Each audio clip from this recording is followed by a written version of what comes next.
اور حیدرآباد میں جاری بارشوں کے باعث شہر کے کئی نشیبی علاقے زیر آب ہیں۔ ریلوے اسٹیشن کے باہر کئی فٹ پانی جمع ہے۔ پی ٹی آئی رکن سندھ اسمبلی ریحان راجپوت انتظامیہ پر برس پڑے۔ اس وقت نمائندہ 5 نیوز ریلوے اسٹیشن کے باہر موجود ہیں، ان سے مزید جانتے ہیں۔ جبران آگاہ کیجیے گا۔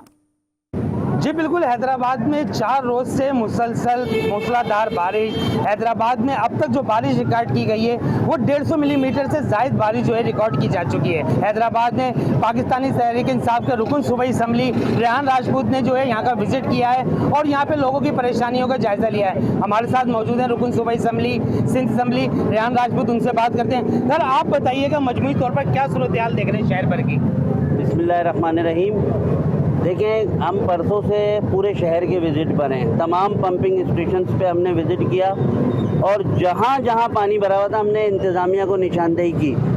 ایون جو ان کی مشینری خراب تھی اس کی نشاندہی کی، لیکن افسوس کی بات یہ ہے کہ انہوں نے ہماری بات سنی نہیں۔ شاید ہم اپوزیشن میں تو وہ ہمیشہ اپوزیشن کو نیگیٹو لیا انہوں نے، لیکن ہم نے یہاں اس دفعہ بارش میں عوام کی فلاح و بہبود کے لیے پازیٹیو کام کرنے کی کوشش کی اور کر رہے ہیں۔ جہاں جہاں ہمارے یو سی چیئرمین ہیں، جہاں جہاں ہمارے یو سیز ہم نے ون کی ہوئی ہیں، وہاں آپ جا کے دیکھیں ہمارا ہر یو سی چیئرمین اس وقت عوام کی خدمت میں مامور ہے۔ جی بالکل، ہم نے رکن سندھ صوبائی اسمبلی ریحان راجپوت کی بات سنی کہ ان کا کہنا ہے کہ نشاندہی کے باوجود جو ہے انتظامیہ بہتر کام نہیں کر پائی ہے۔ اب تک شہر کے کئی نشیبی علاقے زیر آب ہیں۔ انہوں نے یہ کہا ہے کہ فوری طور پر جو ہے نکاسی کا عمل مکمل کیا جائے تاکہ لوگوں کو ریلیف مل سکے۔ جی